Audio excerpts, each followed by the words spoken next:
See the Australian flag down in the Pro Stock pit. This is the Pro Stock pit of Shane Tucker. Now, in his second weekend of competition, did qualify at Pomona, but he lost the first round. How has this weekend been different for you so far? I think it just takes a little bit of pressure off. I mean, your first rookie race and debut race is always tough, you know. So many eyes watching and sort of the unknown. But, you know, we got in the field there, and luckily we just scraped in here this weekend. So tomorrow's Sunday, and get our race face out and hopefully go some rounds.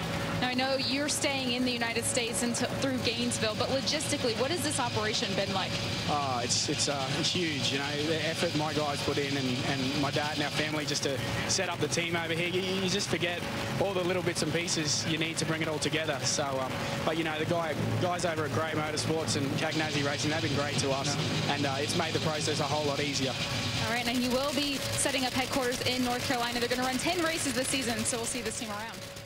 Left-hand lane. Why? Because they've already been down it once. They know what it can run, so that's the plan at the moment. He said all that, though, it can change when they get up to the start line. Chris McGaha is the 58th different Pro Stock racer to start number one. Oh, and he was late. Shane Tucker, the Australian, did he just make him pay? Oh, yes, he dearly. did. I wondered about the pressure of being in such superior equipment. Oh, yeah, McGaha outruns him. Whoa, hold on, Shane Tucker. Make sure you got a car you can bring to round two.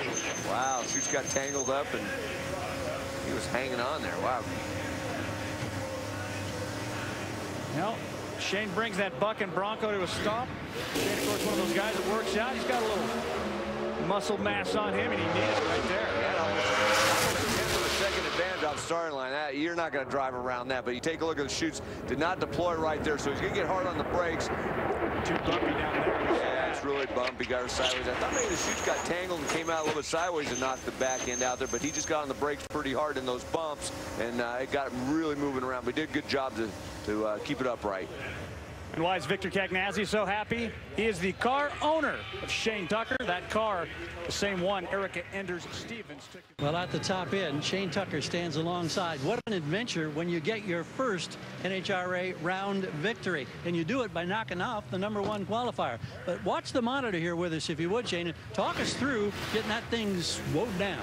Yeah, it was interesting. It's one of those things, I guess, one of these cars, they're so light in the rear, and I guess it's a little bumpy here. And maybe, I mean, I was a little late on the chutes, but I guess they didn't blossom right out, and they didn't come out at all. But yeah, she got a little hairy down there, and it's just one of the, I guess you just got to try and be a little patient and trust the thing's going to pull up. But hey, we got the win and go on the next round. We got the Osmed Architectural Cobalt in the into the second round, so pretty happy to be talking to you, Gary. Yeah, well, thank you very much. Nice save right there. Thanks, man. Hi to everyone in Australia.